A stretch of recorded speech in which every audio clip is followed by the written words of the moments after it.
Bienvenue sur Que du numéro 10 Agile, le podcast qui te livre tous les secrets pour bâtir une équipe qui ne démissionnera pas dans 6 mois.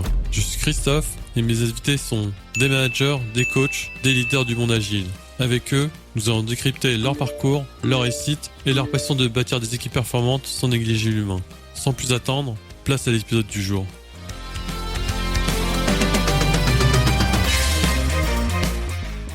Vous en avez marre des rétrospectives de sprint ennuyeuses et inefficaces ?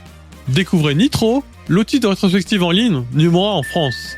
Avec plus de 60 activités prêtes à l'emploi, vous allez enfin découvrir ce qu'est un moment d'équipe, ludique et efficace. En plus d'offrir la meilleure expérience de rétrospective, Nitro vous permet aussi de vérifier l'état de santé de votre équipe et de mesurer l'impact des plans d'action à travers le temps. Nitro rassemble donc tout ce qu'il vous faut pour aider votre équipe à s'améliorer en continu. Aujourd'hui, Nitro est adopté par plus de 48 utilisateurs à travers le monde et compte parmi ses clients L'Oréal, Decathlon ou Leroy Merlin. Je vous invite donc à essayer Nitro gratuitement dès aujourd'hui. Et je vous donne rendez-vous sur le site nitro.io/fr. Ça s'écrit Nitro, N-E-A-T-R-O. Plus d'informations dans les ressources de l'épisode.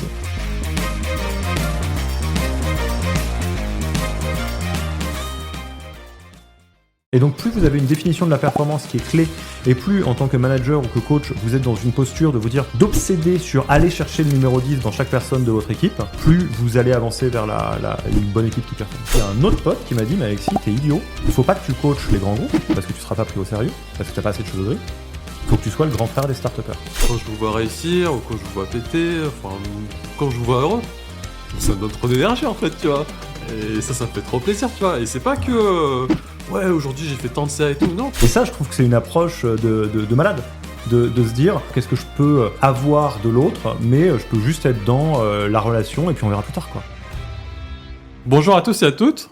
Bienvenue dans ce nouvel épisode du podcast Que du numéro 10 Agile. Je suis Christophe. Et aujourd'hui, nous sommes en studio avec un invité que j'apprécie beaucoup. Figure emblématique de la French Tech, avec sa boîte Yaniro, qui accompagne les dirigeants et les managers à passer le pas, à être au niveau NBA, comme il dit. Moi, je suis aussi admiratif de son podcast. Plus de 100 épisodes. J'espère que je suivrai aussi ce chemin-là. Et c'est aussi quelqu'un qui a très bon goût, puisqu'il m'a demandé de décorer le studio de podcast avec les jeux qu'il aime bien. La série des Dark Souls, et j'ai réussi à ramener le manga de l'attaque des Titans. Donc Alexis, est-ce que tu peux te présenter rapidement ? C'est super sympa, Christophe. Moi, je suis trop content que tu m'aies invité, que ce soit la NBA ou les numéros 10. On va essayer d'être au niveau, hein. Moi, je suis sûr que le podcast, il y aura vachement plus de 200 épisodes.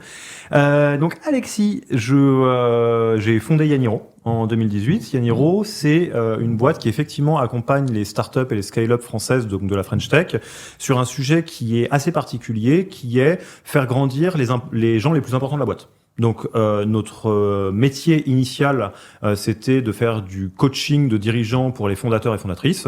Dit autrement, on prend des fondateurs fondatrices de licornes, comment est-ce que on les accompagne pour qu'ils arrivent à être toujours au niveau de leur boîte et pas à la traîne.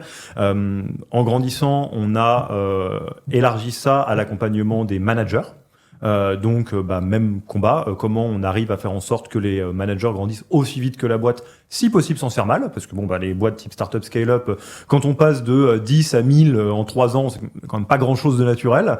Donc nous, Yaniro, on existe, donc je disais, depuis 2018, on a accompagné plus de 150 startups ou scale-up, on est une dizaine dans la boîte, donc moi je suis pas du tout le seul à faire du coaching. On a un autre truc qui nous plaît beaucoup chez Yaniro, c'est de donner le plus de valeur gratuite possible à l'écosystème, parce que on sait que c'est la galère. Globalement, c'est super difficile. Donc, quand on peut faire une formation au management qui est do it yourself, on la donne gratuite. On va pas la vendre comme un MOOC. J'ai un podcast que j'adore qui s'appelle The Human Factor, dans lequel j'interviewe des DRH toutes les semaines et qui est pareil gratuit. Et je suis super content d'être là. Je sais pas exactement de quoi on va parler. J'ai hâte. J'attends les surprises. on va s'amuser un peu. Moi, d'abord, avant de rentrer dans le vif du sujet, c'est quoi qui donnait l'idée de créer Yaniro, enfin? Alors, il y a toujours deux histoires. Il y a l'histoire qui fait stylé, celle qui a été réécrite après, etc. Et l'histoire bordélique. Je te fais la bordélique. Bien sûr, là, évidemment. On est que tous les deux. On est entre nous. Hein. Ne le répétez pas, hein. Voilà. L'histoire bordélique, c'est... donc là, j'ai 36 ans. 2018 à peu près, j'ai 30 ans. Et il y a plein de choses qui se mettent en alignement les uns avec les autres. Le premier des trucs qui vient rentrer un peu en jeu, c'est que j'en ai plein le dos d'être salarié. Un truc peut-être que certains pourront reconnaître, hein, mais j'en ai plein le dos d'être salarié, et je vais le dire d'une manière qui est très positive. Je pense que je deviens chiant à manager, parce que j'aime bien faire mes bails, j'aime bien développer des trucs, et en fait, je l'ai toujours fait. C'est-à-dire, je suis une caricature d'entrepreneur stand à limonade, comme disent les Américains. C'est-à-dire, quand j'étais gamin, j'avais des side projects, j'avais des side business. Quand j'étais ado aussi, quand j'étais jeune adulte, j'ai toujours fait des trucs. Quand j'étais en âge de bosser, mes side projects, c'était monter un cycle de conférences TEDx qui part comme un délire entre potes et qui termine dans le grand amphi de la Sorbonne devant des centaines de personnes avec une équipe de 40 personnes et où je fais ok, d'accord, ça a pris une ampleur assez ouf cette affaire. Avant ça, c'était un peu la même chose où j'ai eu un groupe de musique où au début on se disait on va juste gratouiller avec un pote, et puis après on fait le trabendo, on fait des albums. Sérieux, t'as fait le trabendo? Ouais. C'est une de mes salles préférées. J'adore. Non mais c'est charmé. Et en fait. T'as joué dedans, attends. T'as joué dedans, non, je faisais chanteur, guitariste d'un groupe qui a joué au trabendo. Mais attends, ton groupe il existe encore ou... Ah bah non, j'ai arrêté parce que j'ai pas le temps et que j'habite en Suisse maintenant. Et que les membres du groupe sont respectivement dans le Lot et à Rennes. Et avant ça, quand j'étais à l'école, j'adorais faire du skate et du coup je fabriquais des mini skates avec des dossiers de chaises que je revendais pour m'acheter d'autres skates.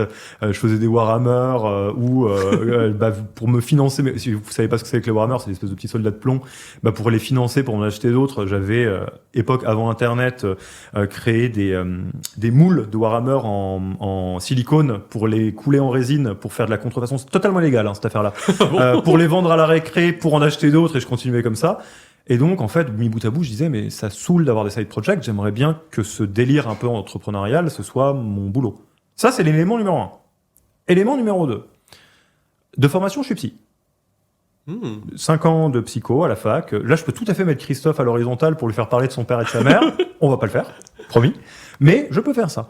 Et vu que toute l'expérience que j'ai eue d'un point de vue professionnel, c'est une expérience qui est plus French Tech, Startup, parce que j'ai fait une séparation entre les études que je voulais faire et les boulots que je voulais faire, à 30 ans, je commençais à arriver dans un endroit qui était un peu embêtant, qui était que j'avais développé plein de compétences professionnelles, d'entrepreneuriat, de connaissances de la French Tech, parce que j'étais salarié de start-up, j'étais directeur d'incubateur dans un incubateur de la French Tech aussi.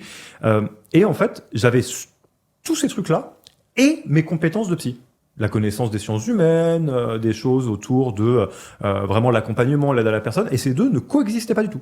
Ça devenait un truc un peu rigolo où on disait Alexis, en fait, t'es psy, c'est marrant, tiens, en fait. Mais en fait, t'as fait des études pour les psychologues d'abord ou... J'ai fait des études de psycho parce que je suis pas assez bon pour faire des études de maths.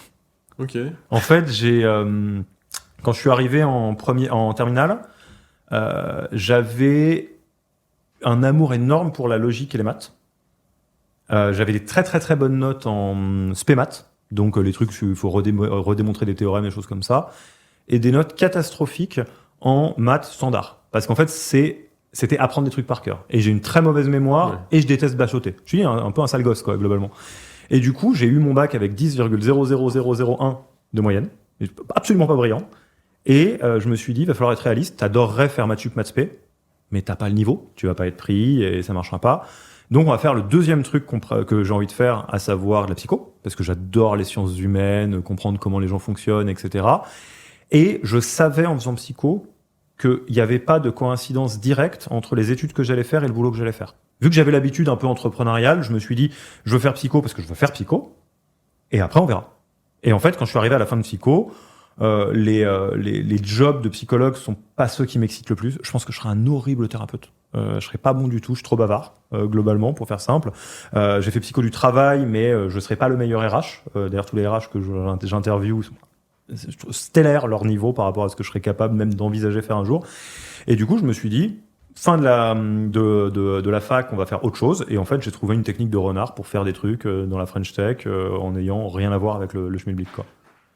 J'ai été le premier non école de commerce ou non ingénieur du Cap de Conseil qui était mon premier job, parce que j'ai financé. On pourra en reparler si tu veux, hein. Et donc, je me suis vraiment dit, c'est chiant, J'en ai marre d'avoir une partie de ce qui me plaît qui est la psycho ou la science humaine en général et une autre partie qui est le business. Et j'ai un pote qui m'a dit tu te verrais vachement bien en coach. Je fais c'est quoi coach? Attends, mais en fait c'est psy du business. J'en mets. Pourquoi est-ce que je savais pas que ça existait ça? Ça fait un petit truc dans ma tête. Je rencontre des coachs. Je me rends compte que tous les coachs ont le double de mon âge. Et je me dis, mais en fait, dans quel monde est-ce que le COMEX d'Air Liquide va accepter de se faire coacher par un minet de 30 ans, quoi? Ce à quoi il y a un autre pote qui m'a dit, mais Alexis, t'es idiot. Faut pas que tu coaches les grands groupes, parce que tu seras pas pris au sérieux, parce que t'as pas assez de cheveux gris. Faut que tu sois le grand frère des start-upers. Parce que là, même à 30 ans, t'es déjà vieux pour eux. Ce qui est vrai, globalement. Et c'est comme ça qu'est né Yaniro. Je me suis dit au démarrage, je veux monter quelque chose qui me permet de faire du coaching. Donc je me suis formé au coaching à HEC. Et je veux monter une boîte et pas juste être freelance de coaching. C'est pour ça que ça s'est direct monté comme une structure qui après a grandi. Outre que tu n'aimais pas les maths, c'est quoi qui t'a donné Non, mais le j'adore goût? Ah oui, t'adorais les maths, mais tu disais que t'avais pas les restas pour faire ça. C'est quoi qui t'a poussé un peu dans les sciences humaines? Enfin, je sais pas, il y a peut-être des séries télé qui t'ont donné non, envie, ou c'était comme ça, ou des voyages, je sais c'est pas anodin que je te parle des maths, Ouais. parce qu'en fait, ce qui me plaît le plus dans les sciences humaines, c'est le côté science. pas. Ok. En fait, je suis moins intéressé par le développement personnel, par exemple, qui est la partie non scientifique de l'humain. Le développement personnel, c'est un gars ou une meuf qui a trouvé un truc qui fonctionne pour lui et qui en fait un bouquin. Et après, il fait du fric. C'est un peu méchant, mais c'est un peu ça quand même. On dénoncera personne dans ce On peut podcast. dénoncer Marie Kondo, on peut dénoncer le Miracle Morning, on peut dénoncer Atomic Habits, etc. Fun fact, là-dedans, il y a des bouquins qui sont chambés. Atomic Habits, Ouais. je l'adore. Sauf que ça marche pour moi et pas pour ma copine. Parce qu'on n'est pas câblé pareil. Développement personnel. Les sciences humaines, c'est les stats et les modèles scientifiques expérimentaux, la psychologie cognitive, c'est la neurobio qui te permet de comprendre comment ça marche un Christophe, comment ça marche un Alexis, comment l'interaction entre les deux peuvent se faire, comment ça marche une société, comment ça marche un groupe, comment ça marche une boîte, etc. Et ça, mais c'est hyper passionnant. Parce que l'objet d'étude est infiniment plus complexe que ce qu'on étudie dans les sciences dures. C'est pour ça qu'on appelle ça les sciences molles. C'est pas parce que la science est plus pourrie, c'est que c'est plus facile de comprendre comment ça marche un atome que Christophe. Globalement. Mais on peut quand même comprendre comment ça marche Christophe et je trouve que c'est fascinant. Ça nous permet de comprendre tout un tas de trucs, ça permet de comprendre pourquoi il y a des trucs qui sont faciles pour Christophe, qui sont super durs pour moi et inversement. Et je sais pas, et ça ouvre une forme de liberté de se dire, j'essaye de faire une vie qui peut-être tourne autour de la pièce fixe du puzzle que je représente, quoi. Ah, moi, j'adore ce que tu racontes là. Franchement, moi, je l'avais dit dans le premier épisode du podcast sur YouTube avec Alex Viseo. Moi, au départ, j'étais développeur. Donc, pendant 15 ans, j'ai fait que ça. Et moi, j'aimais bien les voyages, tu vois. Et à force de voyager, de rencontrer du monde, m'ouvrir à d'autres cultures et des fois être dans la merde. Parce que quand tu vas dans des pays que tu connais pas la langue et que voilà, tu prépares pas, enfin, c'est l'aventure, tu vois. Ça m'a permis de développer des skills ou même d'aller vers les gens, en fait. Et c'est ça qui m'intéresse, en fait, tu vois. Mais l'exemple du voyage, il est cool parce que, en fait, plus tu prends l'habitude d'essayer de voir les gens pour ce qu'ils sont avec leur mode de fonctionnement, plus t'arrêtes de faire des choses idiotes. Parce que, prenons un exemple. Demain, toi et moi, on prend notre sac à dos, on va en Iran. Ok. J'imagine que tu parles pas la langue, moi je la parle pas, et qu'il y a plein de coutumes qu'on comprend pas là-bas. Si vous êtes déjà allé en Iran, par exemple, il y a un truc qui est très très particulier, c'est que il y a beaucoup de gens, typiquement des gens qui ont un taxi ou un truc comme ça, qui vont refuser votre argent.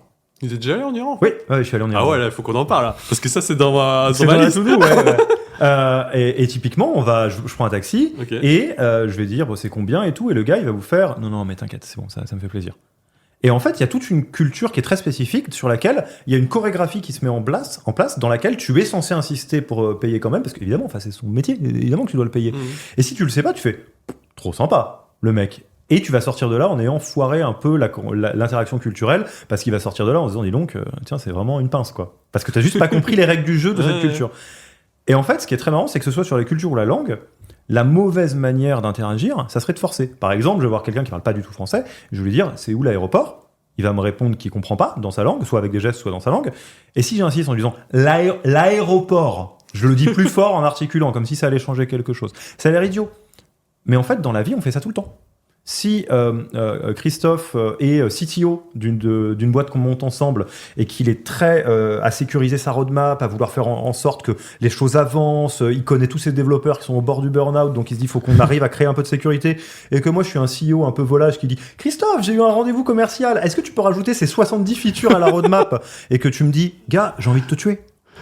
C'est pas en disant non mais ouvre-toi Christophe qu'on va arranger l'interaction, parce que là c'est comme si je suis en train de parler à quelqu'un qui est iranien et qui parle pas le français en lui parlant français plus fort, en articulant plus fort, en espérant que ça passe. Faut trouver une langue entre les deux, probablement l'anglais, pour qu'on soit capable de parler la même langue. Moi, j'adore ce que tu dis là, hein, parce que là, tu vois, j'ai arrêté des développeurs, tu vois. Après, je me suis reconverti en Scrum Master. Scrum Master, c'est quoi? C'est que je suis au même niveau que les devs, je suis en équipe, tu vois, mais je développe pas. Par contre, je m'occupe de tout ce qui est autour, tu vois. Que ce soit l'organisation, la com, parler avec le top management, parler avec les clients, faire en sorte que le groupe, l'équipe vit, parce que des fois ça pète. et tu vois, tous ces trucs-là, tu vois, c'est un peu en voyage où j'ai développé ça, en fait. C'est parce que en voyage, tu vois, t'as deux camps, en fait. Soit t'es en voyage et tu te dis personne me connaît, donc je m'invente une vie, c'est cool, tu vois. Et t'en as d'autres, ah non, moi je suis introverti ou je sais pas quoi, tu vois. Enfin, je frime pas, tu vois, et j'aime pas mentir, donc j'essaie d'être moi, tu vois. Et tu vois la vraie face des gens, en fait. Et le voyage, ça m'a un peu développé ça, ça m'a aussi permis aussi de voir un peu les gens, tu vois. De voir ce qu'on appelle les red flags, les green flags, tu vois. Je sais pas si c'est les voyages ou c'est qui ont développé ce truc-là, tu vois. Ça aide vachement. Hein. Mais clairement, dans le monde d'entreprise, ça m'a trop aidé en fait, tu vois. Et même quand des personnes que je rencontre en boîte où clairement il y a de la poétique, où c'est chaud, tu vois, je condamne pas parce que je sais pas ce qu'il y a derrière, tu vois. Je sais pas s'il y a un contexte, je sais pas, comme tu dis, si c'est culturel, tu vois. Et alors que je sais qu'il y en a d'autres dans l'équipe ou même au niveau d'au-dessus, tu vois, ça s'énerve direct, tu vois. Et moi, et tu vois, ce genre de truc, toi, ça m'a permis de développer ça. Mais ouais, toi, dans ton job, t'es obligé de toute façon d'être polyglotte et tu l'apprends par peut-être le voyage, ça peut aider. Je suis embêté, je sais plus qui a dit ça, mais ça m'a vraiment frappé parce que c'est vrai.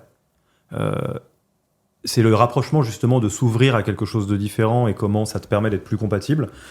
C'est un gars qui disait c'est très très dur d'être raciste si tu voyages beaucoup. Ouais. Et c'est très très dur de détester quelqu'un si tu passes beaucoup de temps avec lui. Ouais. Parce qu'en fait, si t'as quelqu'un qui te saoule de ouf et que tu y passes des semaines et des semaines avec lui, tu retombes dans le schéma des vieux films de flics, tu vois, du genre l'arme fatale, etc. Ouais. Où t'as deux personnes qui se kiffent pas trop, mais à la fin du film, ils sont copains comme cochons parce qu'ils ont vécu des aventures ensemble, quoi. Non, moi ça me va, tu vois. Et moi au départ, on mettait sur Master quand on me disait, on me donnait des défis, tu vois. Moi je veux que le groupe vit bien, que ce soit pas le bordel et tout. Moi, je pense que les équipes, tu vois, pour qu'il y ait des potes, ils peuvent pas être tout le temps d'accord, tu vois.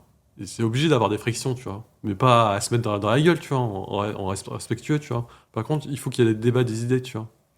Et donc, tu vois, ça c'est super intéressant. Et je suis sûr que quand tu as créé Yaniro, je pense que tu as plein d'exemples de friction ou de... Dans ma boîte ou que j'ai vu? Non, que tu as vu. Bon, les deux d'ailleurs. D'ailleurs, partons sur ça, tu vois. Toi, tu m'as dit que tu accompagnais justement les dirigeants de start-up qui viennent vers toi. C'est quoi le truc? Il y a un besoin? C'est parce que ça grandit trop vite ou ils n'arrivent pas à gérer les gens? C'est quoi le truc? En fait, tu l'as dit en intro, le petit univers qu'on aime bien utiliser, c'est l'univers de la NBA. Ouais. Je vais faire un petit crochet là-dessus. On peut jouer à un sport avec des ambitions différentes. Le basket, c'est le basket, avec des règles, etc. Mais on peut aller se faire un petit match de basket ensemble, un dimanche, sans prétention. On s'amuse bien, on compte les points, on les compte pas, peu importe. On peut essayer de jouer au basket en s'améliorant. Pourquoi pas? Parce que ça nous fait triper et que l'amélioration, c'est une fin en soi. On peut dire, je veux viser la NBA. La NBA, c'est autre chose. Ça veut dire qu'il n'y a personne qui est au-dessus. Ça veut dire que, globalement, on est au niveau max de ce sport. Il y a quelque chose qui est difficile à comprendre. Je pense que là, en 2024, on l'intègre mieux. C'est que le jeu Startup Scale-Up, par définition, c'est la NBA de la construction de business. C'est-à-dire que Yaniro, pour prendre cette boîte, qui est une boîte qui est autofinancée, qui n'a pas d'actionnaires, qui a une dizaine de personnes, c'est pépère, hein. C'est pas la NBA. Moi, je me lève pas le matin en ayant une boule au ventre de stress parce que je suis pas censé faire x10 sur les objectifs. Moi, je joue au basket tranquille. J'essaye de m'améliorer. On essaye de s'améliorer. Mais ça roule. On pourrait appeler ça un lifestyle business. Ok. La NBA en version business, c'est les startups et les scale-up. C'est on va te mettre du financement pour que tu sois boosté aux hormones. Et le but du jeu, c'est d'être légendaire.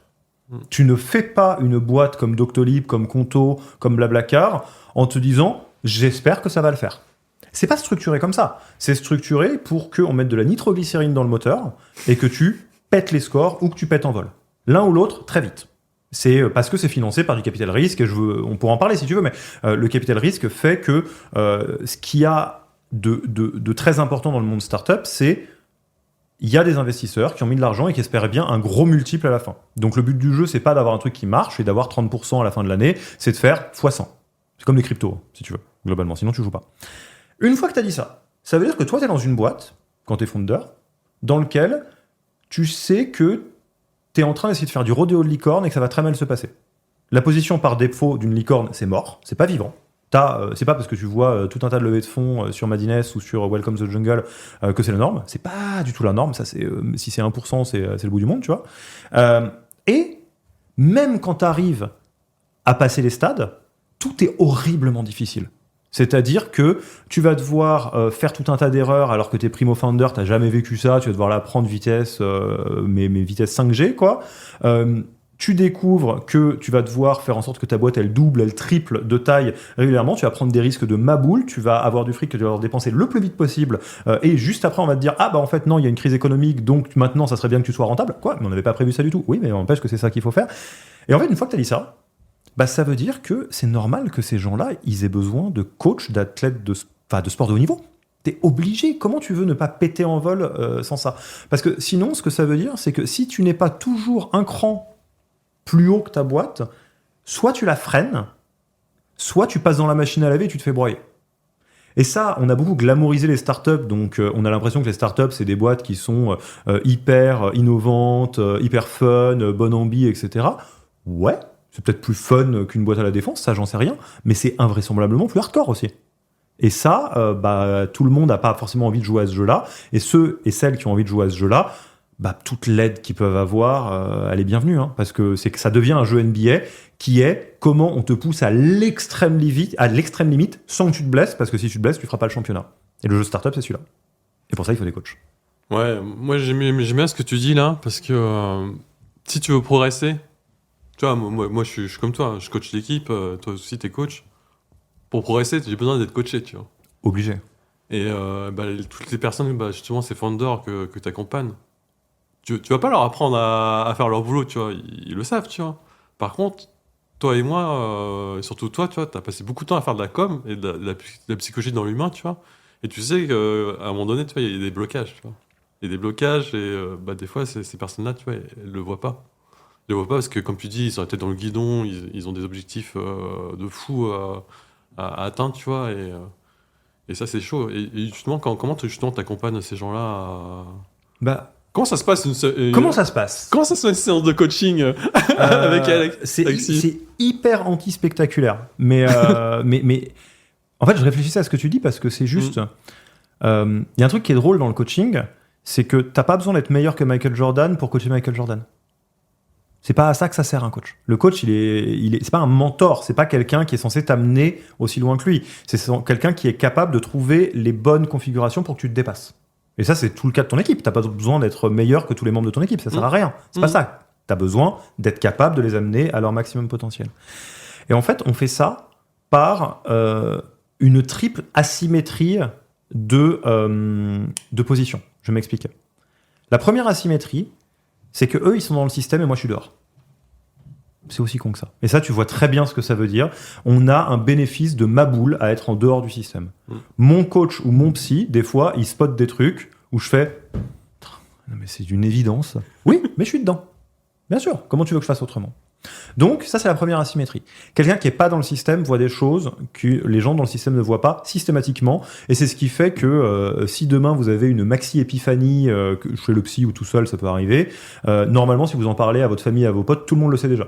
Tu vas dire, ah, mais en fait, il se passe ci, ça. Et tout le monde va faire, oui. Parce qu'ils sont au courant avant vous. Bon. La deuxième asymétrie, c'est qu'effectivement, j'ai les compétences qui vont avec ça. Je sais comment amener les gens à un endroit ou à un autre. Je sais comment comprendre un peu leur range de potentiel. C'est juste mon travail. Ça.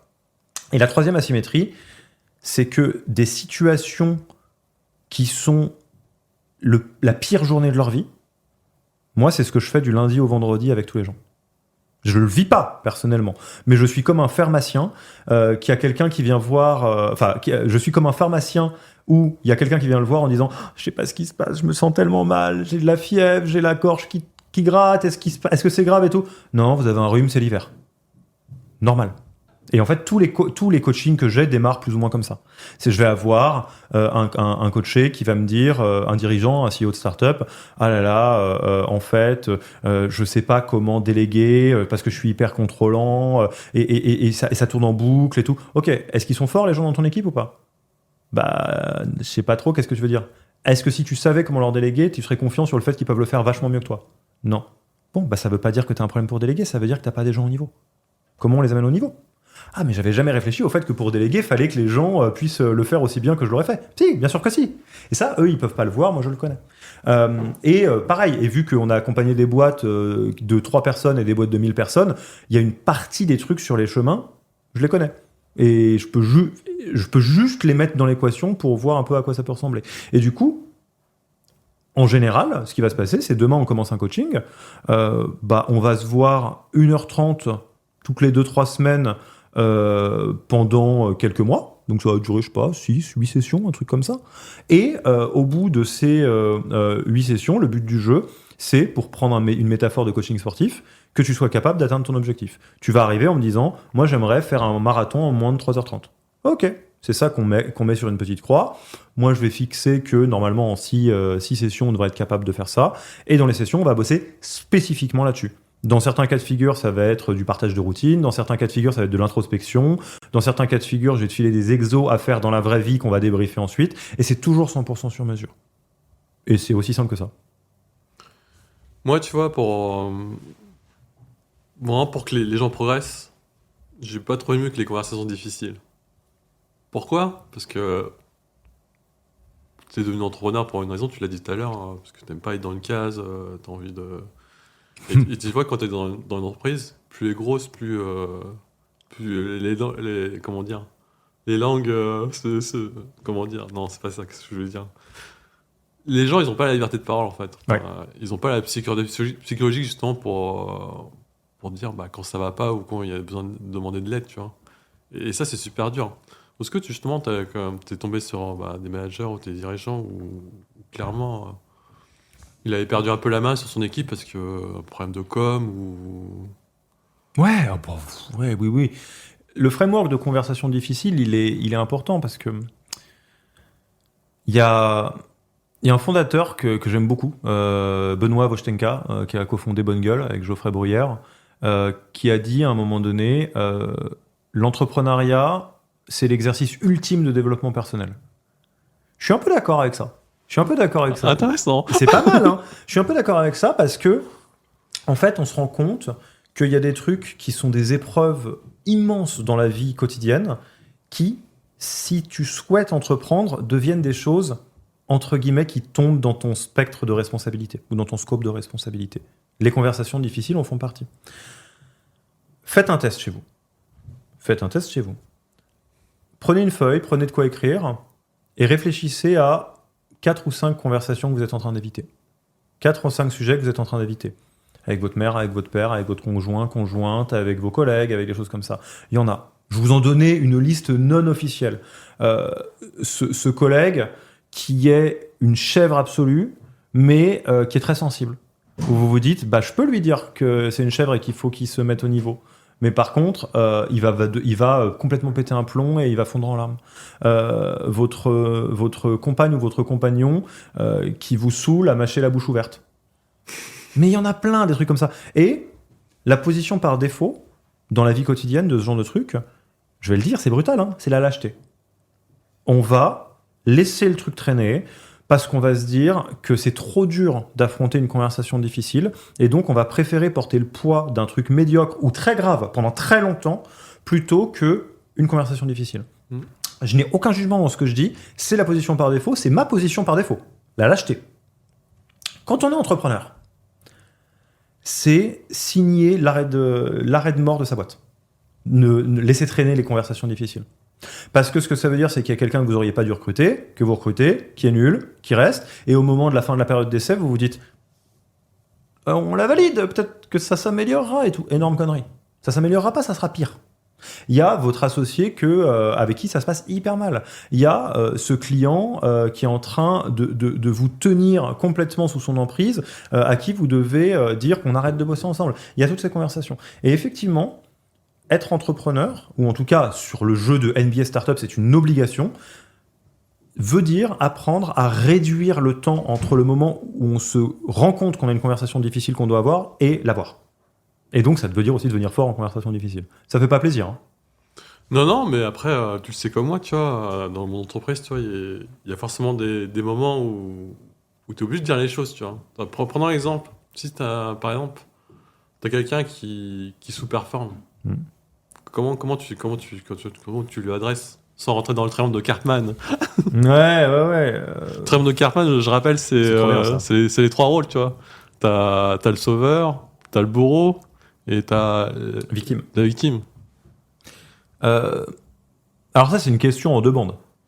Parce que t'as une manière d'éviter que ça se passe mal, et t'as qu'est-ce que tu fais quand t'es au milieu du guet et que tu fais ce que tu peux.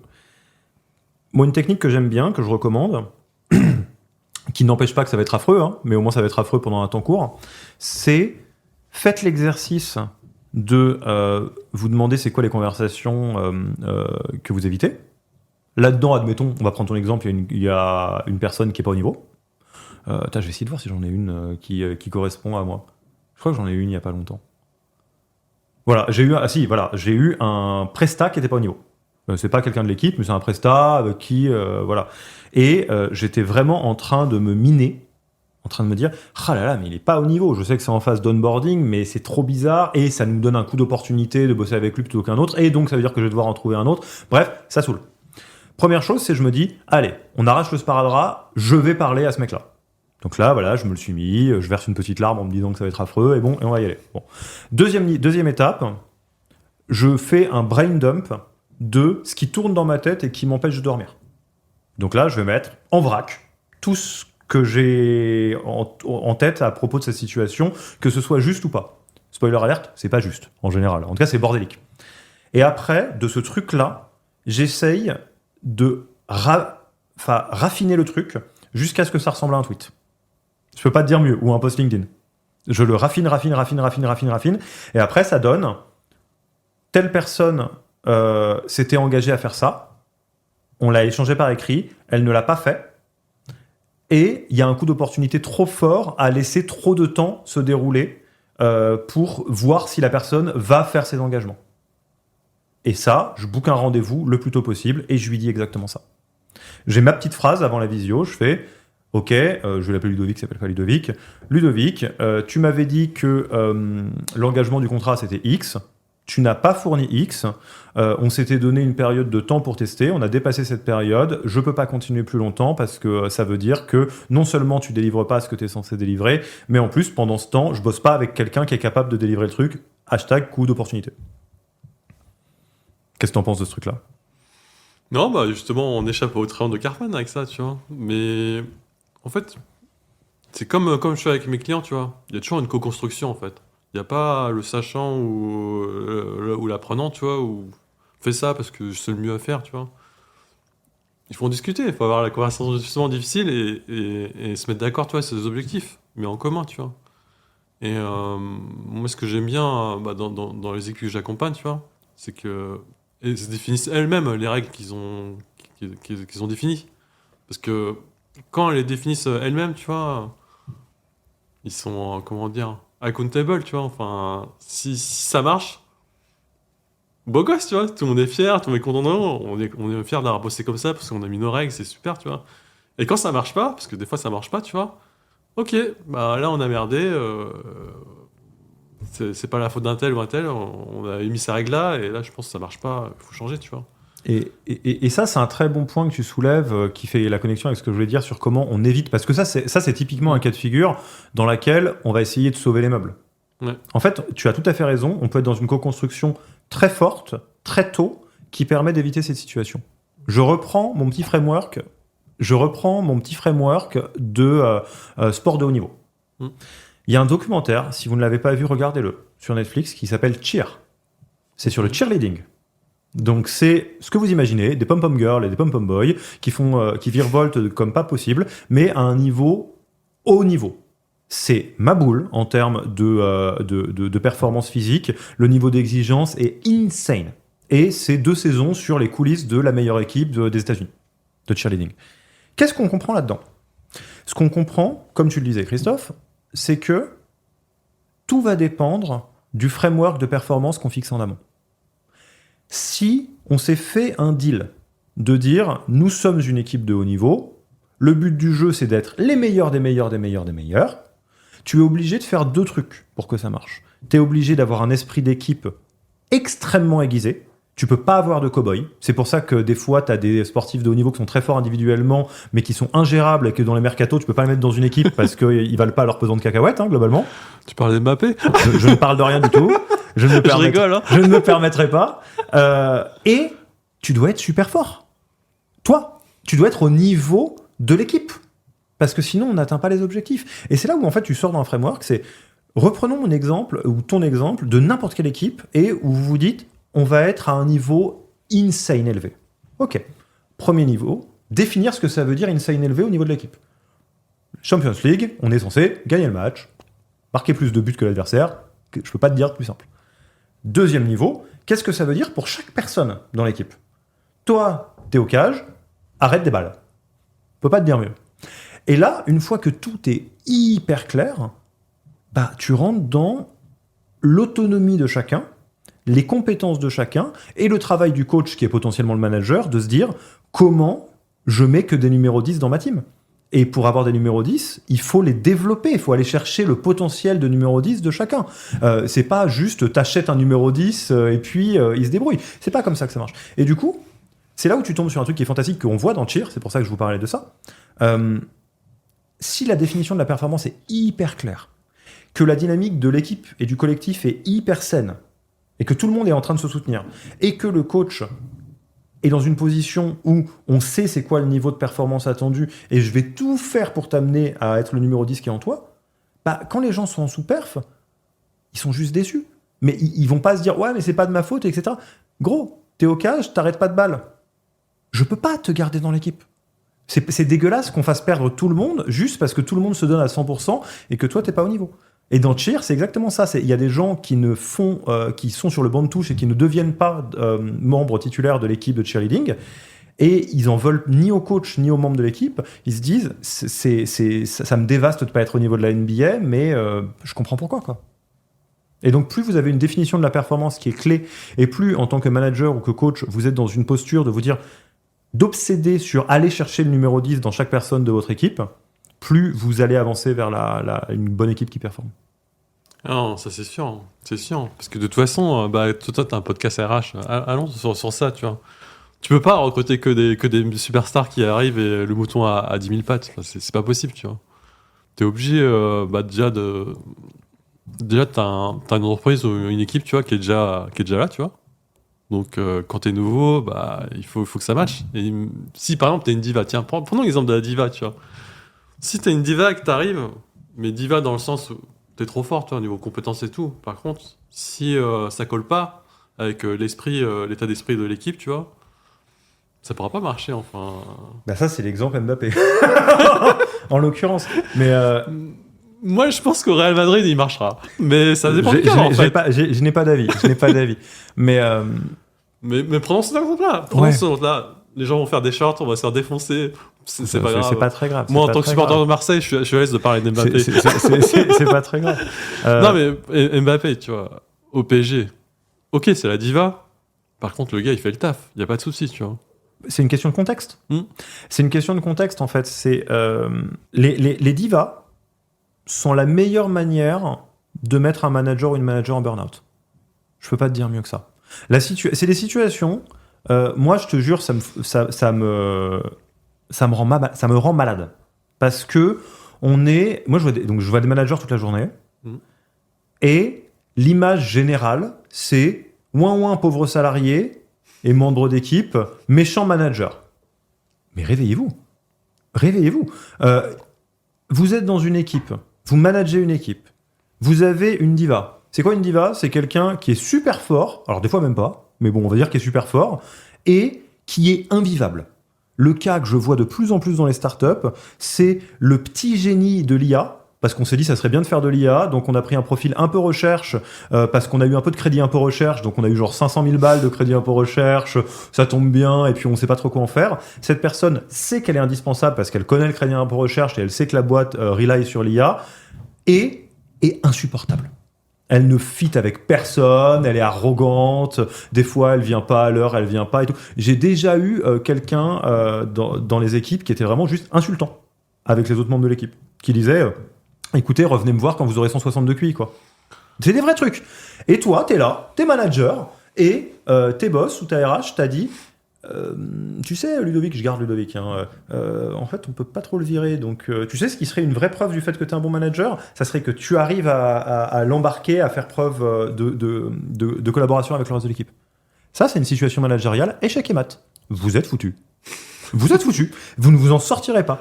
Parce que la seule manière de gérer une diva, c'est de se donner toutes les chances que ça marche avec l'équipe. Donc vous faites tourner le Rubik's Cube jusqu'à ce que Mbappé arrive à collaborer avec les autres.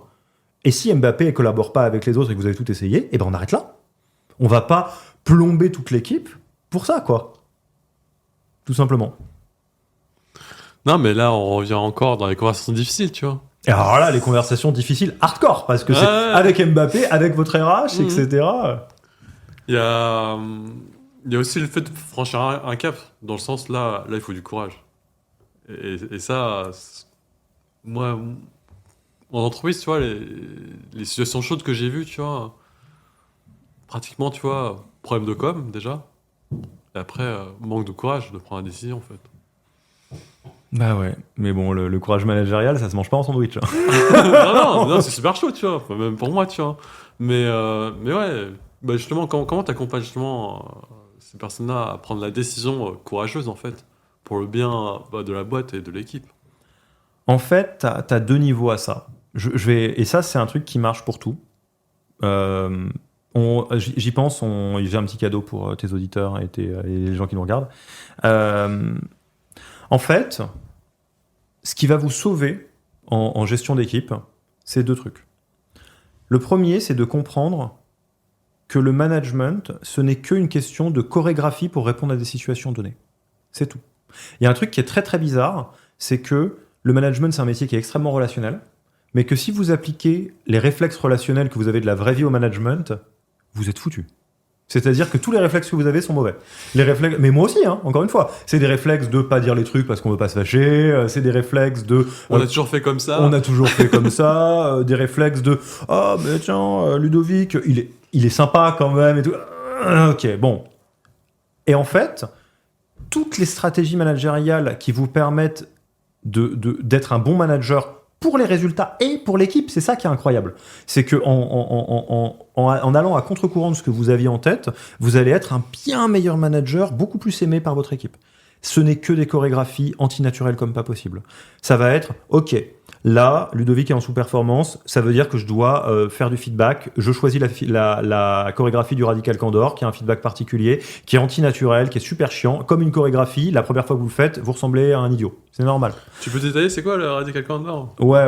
Le Radical, c'est un bon exemple. Le Radical Candor, c'est... On connaît tous les stratégies classiques pour donner du feedback. La stratégie la plus connue, c'est rien dire. Tiens, dis donc, Christophe, c'était pas ouf ce truc-là et tout. Et ça, je le pense dans ma tête. Je le dis dans le dos de Christophe, parce que je fais un peu de gossip. Et quand Christophe va me voir, je vais faire hey, salut, ça va gros ? Je dis rien. Ça, c'est la stratégie la plus connue de feedback. Donc évidemment, la personne ne s'améliore pas. Par quel miracle elle s'améliorerait ? Et donc, ça marche pas. La deuxième stratégie, ça, la stratégie préférée du CAC 40, c'est le bullshit sandwich. On va dire un truc gentil, un truc méchant, un truc gentil. Donc moi j'arrive et je me dis, bon en fait Christophe il a rien préparé à la dernière réunion, c'était chiant, donc je vais arriver et je vais dire, hey Christophe, ton dernier post LinkedIn, champ max. Par contre, tu me refais une réunion comme ça, t'es viré. Très très jolie veste. Et là, Christophe qui est quand même pas à la fin de 6 semaines. Non, mais ça n'existe pas, ça. Mais ça arrive tout le temps, mec, ça arrive tout le temps. A bien compris que la prochaine fois que je vais venir en lui disant un truc joli, t'es très belle lunette et tout, il va se dire putain, qu'est-ce que je vais me prendre dans 2 minutes parce qu'on a repéré le pattern. Le problème de ce feedback, c'est qu'il est pas sincère. Il est pas sincère parce que je veux dire un truc méchant et les 2 trucs gentils, je vais les improviser et je vais prendre un truc nul.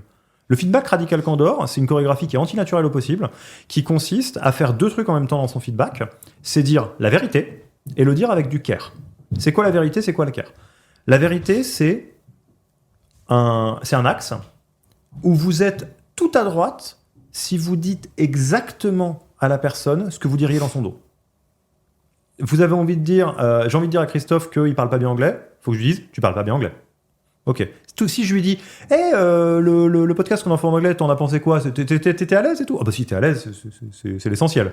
Là, j'ai tellement limé ce que je voulais dire, j'ai tellement mis du papier bulle dans tous les sens que ça marche pas. Par contre, si je fais que ça, et que je suis tout à droite et que je fais pas attention au care, je peux juste être au niveau d'une agression. Dire à Christophe, t'es une brêle en anglais, hein? Pas ouf. Pas ouf en termes de feedback. Et c'est pour ça qu'il y a un autre axe, qui est l'axe du care, dans lequel, en même temps que je suis sincère, je vais devoir avoir un niveau de care. Ça veut dire, qu'est-ce que j'ai envie là? J'ai envie que Christophe progresse en anglais. Et j'ai envie de lui dire d'une manière qui lui est utile. Donc ça veut dire que je vais devoir essayer de trouver une manière de façonner le message pour que ça serve à Christophe et pas que je balance ma saloperie. Et donc là, peut-être que plutôt que de dire le dernier meeting qu'on a eu en anglais était naze, ou plutôt que de dire tu l'as trouvé comment le meeting, ok, qui donc sont 2 manières de faire de feedback qui marchent pas, je vais lui dire un truc du genre le dernier meeting que t'as fait, je pense que sur l'échelle un peu classique de l'anglais tu dois être à peu près à B1, et le gros problème c'est que tant que t'es pas à C1, ça te donne une décrédibilisation et ça te fait paraître comme moins compétent que ce que tu ne l'es juste parce que t'as pas assez de vocabulaire. C'est vraiment dommage parce que là, tu vas travailler de plus en plus avec des équipes américaines. Du coup, moi, ce que je te propose, c'est qu'on regarde avec la RH si je peux te donner, on peut te débloquer un budget pour que tu aies des cours d'anglais pour que tu sois C1 à la fin de l'année. Ah, c'est plus pareil, là. Et je suis pas gentil. Je lui ai dit qu'il était pas au niveau en anglais. Mais dans ma tête, comme un coach, je suis en train de me dire comment j'en fais un numéro 10. Et je suis pas en train de lui mettre un tir en lui disant tiens, t'as 2 sur 20 et ramène-le à tes parents et signe-moi ton. Enfin, c'est pas possible, quoi. Ouais. Et donc voilà, en fait, plus tu suis des chorégraphies comme ça, plus t'es capable, toi, de, en tant que manager, être outillé. Et après, et je vais finir en petit cadeau, vous ceux qui sont attentifs, assez vite, on se rend compte que le management, c'est que des chorégraphies. C'est la chorégraphie du feedback pour la sous-perf, c'est la chorégraphie de la communication non violente pour gérer les conflits, c'est la chorégraphie des one-to-one et de la posture manager-coach pour faire des one-one avec ses équipes et créer du relationnel et de la confiance, c'est la chorégraphie de l'offboarding quand on doit se séparer de quelqu'un, c'est la chorégraphie du recrutement, de l'onboarding, de machin. Et après, une fois qu'on a ces chorégraphies, bah c'est comme tout, il n'y a qu'à le refaire encore et encore et encore et encore pour passer progressivement de ceinture blanche à ceinture jaune, à ceinture bleue, à ceinture noire. Et là, en fait, c'est juste ça qu'il faut faire quand on est manager. Quand on forme les managers, c'est que ça qu'on fait. On prend 4 chorégraphies hyper simples et on les sature d'exercices pour qu'ils les fassent 1000 fois en 3 mois et qu'ils sortent de là en étant des NBA players. C'est juste ça qu'on fait.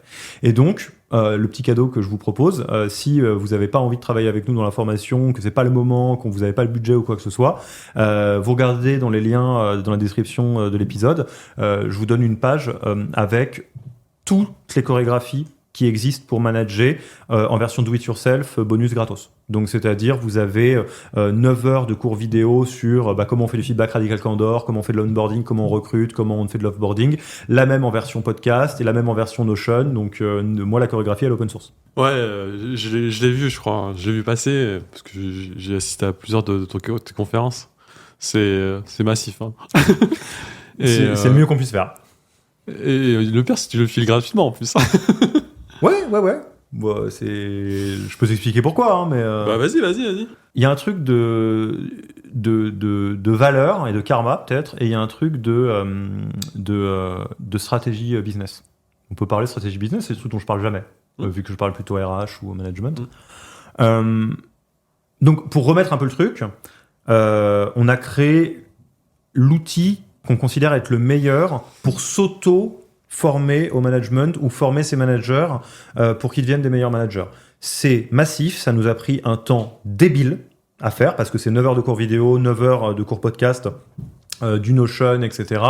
Et ce qu'il y a comme chorégraphie, c'est les chorégraphies qui viennent des 100 meilleures startups de la French Tech. Donc c'est même pas des trucs qu'on a imaginés ou qu'on a lu dans des bouquins, c'est des trucs qu'on a vus qui faisaient la différence entre les startups qui surperforment et celles qui sous-performent. C'est un boulot qu'on a fait sur ces 5 dernières années, globalement. Au moment où on a construit ça, on l'a construit comme une offre. C'est une offre, le truc. Et on s'est dit, qu'est-ce qu'on en fait ? Comment on le price ? On a regardé un peu les benches. Globalement, c'est un truc, selon comment tu le regardes, tu peux le pricer entre 1000 et 2500 euros. Et en fait, on a décidé qu'on allait le donner gratos. Parce que, 2 choses. La première, c'est, en termes de karma, moi j'ai vraiment un truc du give first. Tout ce qu'on peut faire pour aider la French Tech, sincèrement, on le fait. La North Star métrique de Yann Hiro, c'est pas le chiffre d'affaires. C'est le nombre de managers qui sont level up, le nombre de fondateurs, fondatrices qui sont level up, le nombre de boîtes qu'on a rendues plus alignées parce que c'est un effet qui se coule de ma boule où les résultats sont là, les gens dans la boîte vont bien, les équipes vont bien, les actionnaires sont contents, mais que demande le peuple, quoi. Donc ça, c'est la première raison. C'est juste, il y a plein de gens, ils peuvent pas mettre, nous, former les managers, c'est 2900 euros, former un manager. Les gens, ils peuvent pas. Ok, ces gens-là, vous faites-le. Faites-le sans nous, et puis il n'y a pas de problème, vous reviendrez plus tard. Faites du fric, revenez quand vous aurez cet argent-là. Et la deuxième raison pour laquelle on fait ça, c'est que je pense que c'est la manière la plus simple de réduire la hauteur de la barrière qui consiste à bosser avec nous. Qu'est-ce que ça veut dire bosser avec Yann Hiro ? Si le premier truc le moins cher, c'est 60 000 balles, ça veut dire qu'il y a beaucoup de gens, cette barre, elle fait flipper, quoi. Attends, ça veut dire que je prends un risque à 60 000 balles. Bosser avec nous, la barrière la plus basse, c'est 0. Vous regardez la formation, vous regardez ce toolkit, vous le filez à vos managers, vous le filez à vos collègues.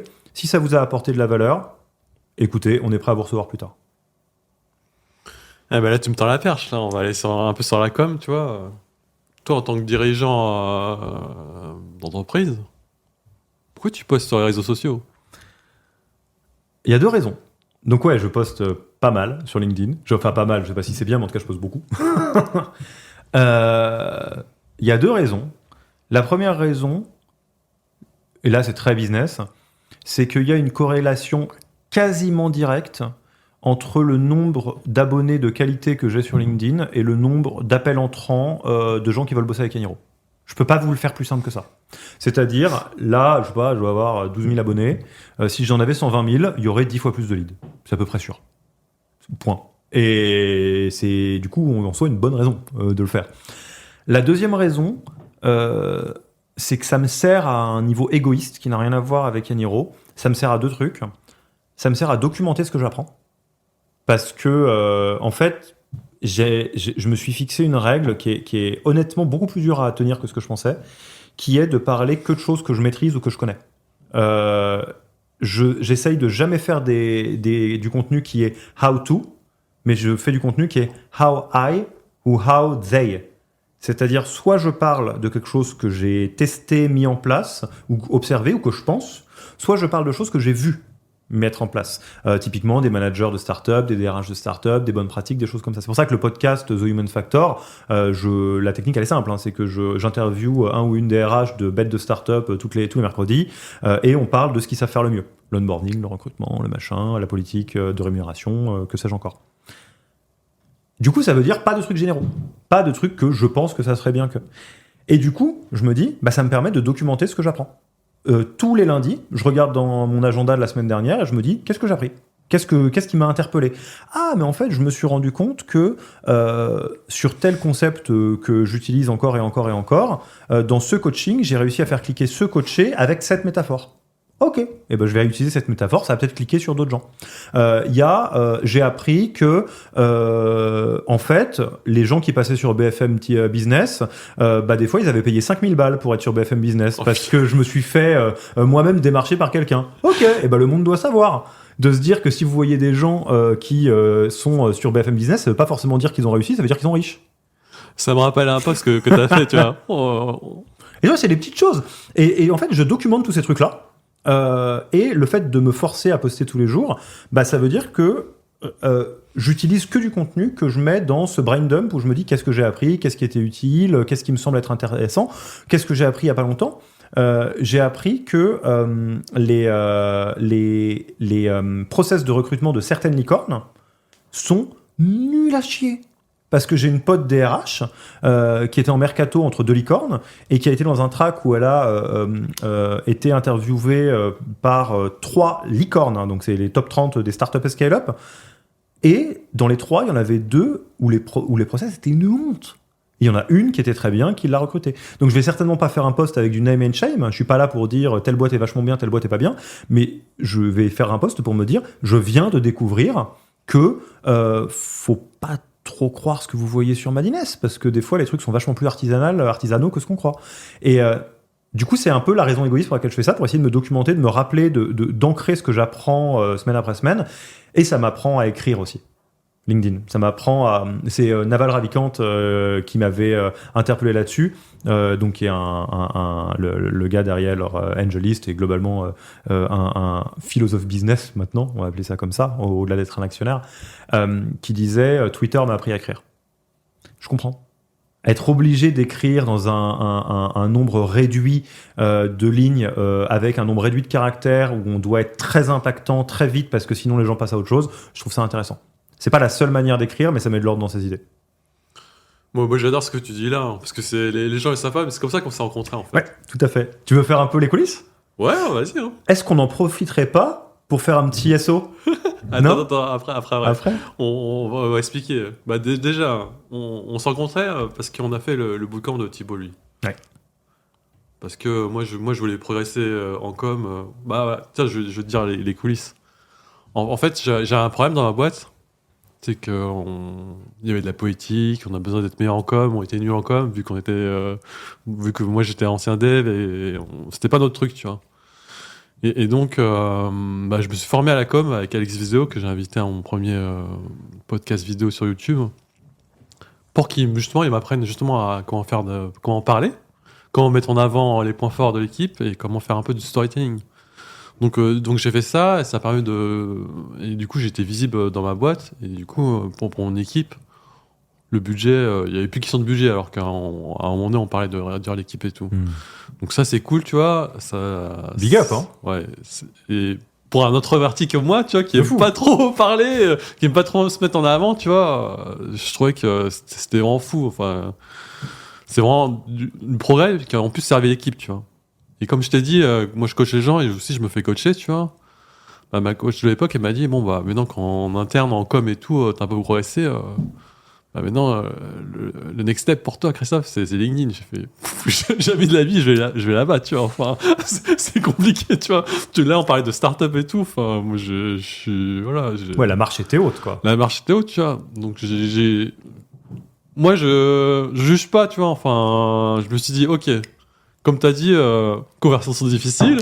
J'étais en PLS et j'étais en sueur, tu vois. Et après, je me suis dit, c'est vrai que j'aime bien écrire, j'aime bien partager.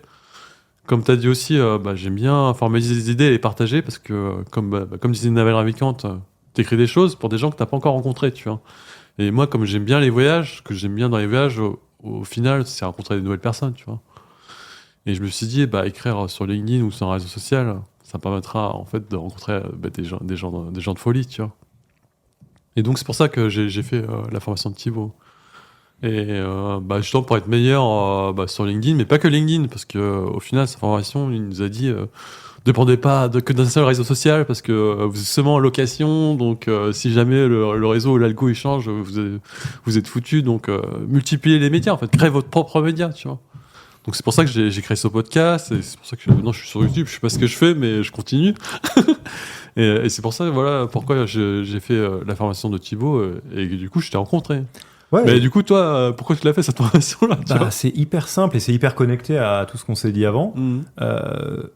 J'avais constaté que LinkedIn c'était utile pour Yaniro. Donc l'acquisition de clients de Yaniro est 100% organique. C'est-à-dire vous ne trouverez jamais un mail de Yaniro ou un message LinkedIn de Yaniro qui vient vous démarcher à la sauvage en base de « tiens, informe tes managers et tout. » Les DRH sont déjà sous l'eau, on fait pas ça. On apporte de la valeur gratuite, que ce soit le toolkit, management, LinkedIn, les podcasts, etc. Et quand les gens ont besoin de nous, ils nous appellent. Et donc, voilà, le fait d'être sur LinkedIn et de vraiment documenter ce que j'apprends, ça me permet aussi de re-rendre ce que moi je comprends et d'attirer, entre guillemets, des gens qui sont visiblement alignés avec ça, ce qui est assez utile. Et ça, c'était l'intention, mais après, j'étais ceinture blanche, quoi.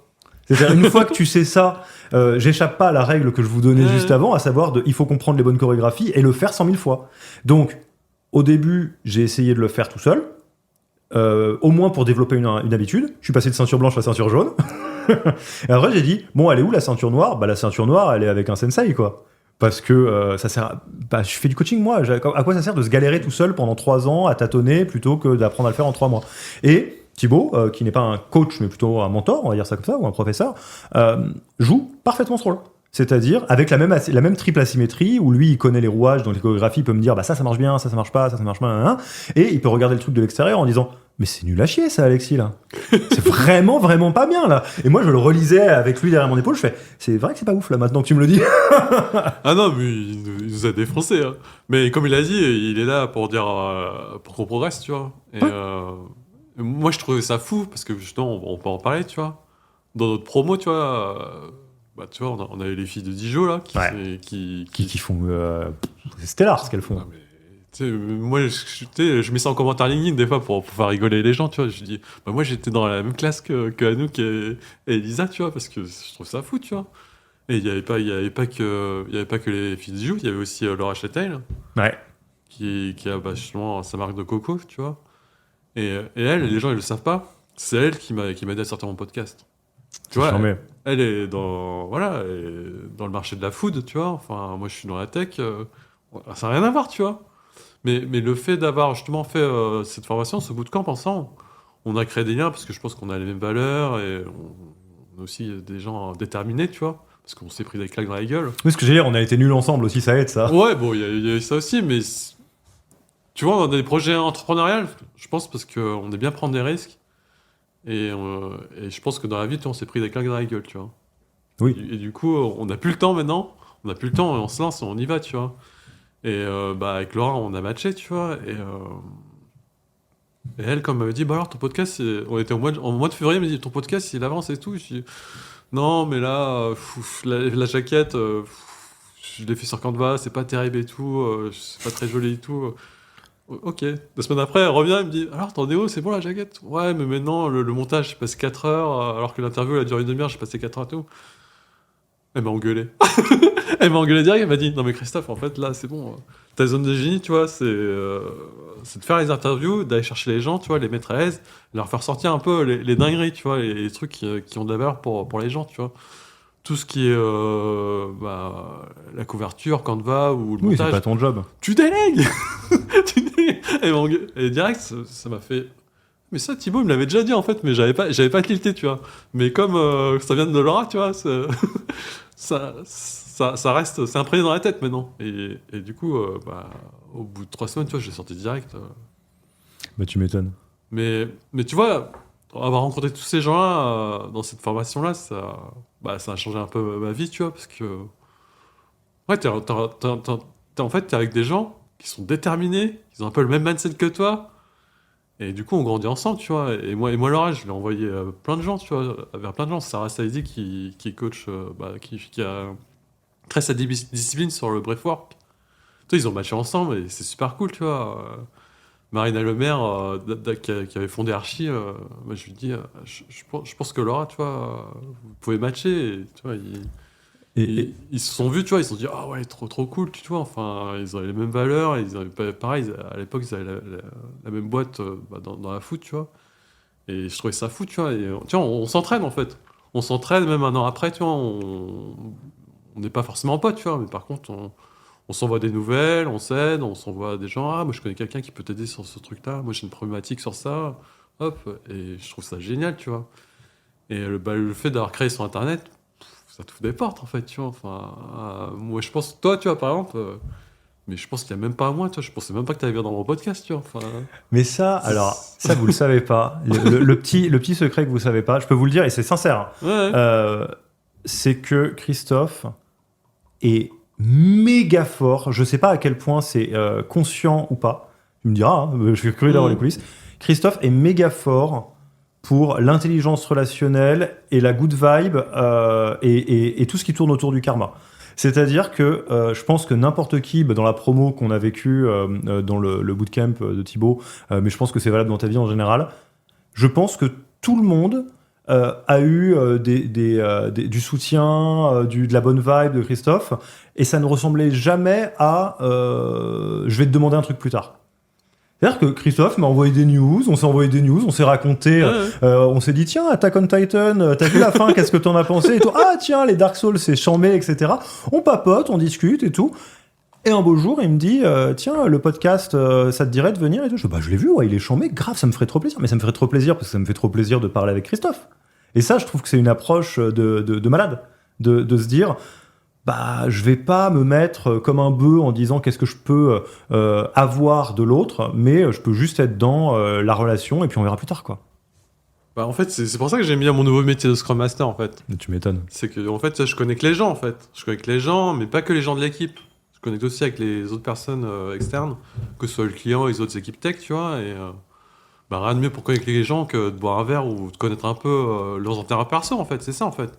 J'ai pas besoin d'entrer dans leur vie privée. Mais par contre, à partir du moment où tu connais un peu bah, les attentes personnelles des gens, parce qu'ils ont on risque les choses, tu vois. Les gens, ils vont pas rester dans la même boîte toute leur vie, tu vois. Moi, en tant que Scrum Master, je suis aussi là aussi pour faire grandir leur carrière, en fait. Parce que c'est la chose bien à faire, en fait. Et les gens, plus tu creuses, plus je vois un peu des bouts de moi en eux, en fait. Dans le sens, Bah oui.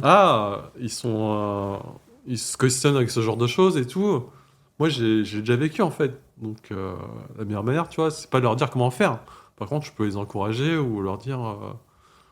tu peux peut-être faire ça, tu vois. Enfin, tu peux tester, en fait. Tu vois, et ben, toutes les personnes que, justement, qu'on a rencontrées, tu vois, bah, je vais le dire, tu vois. Enfin, quand je vous vois réussir ou quand je vous vois péter, enfin, quand je vous vois heureux, mais ça me donne trop d'énergie, en fait, tu vois. Et ça me fait trop plaisir, tu vois. Et c'est pas que, ouais, aujourd'hui, j'ai fait tant de ça et tout. Non, c'est, mon post LinkedIn, je suis content de l'avoir écrit. En plus, tu l'as relu, Christophe, et tout. Et c'est cool, tu vois.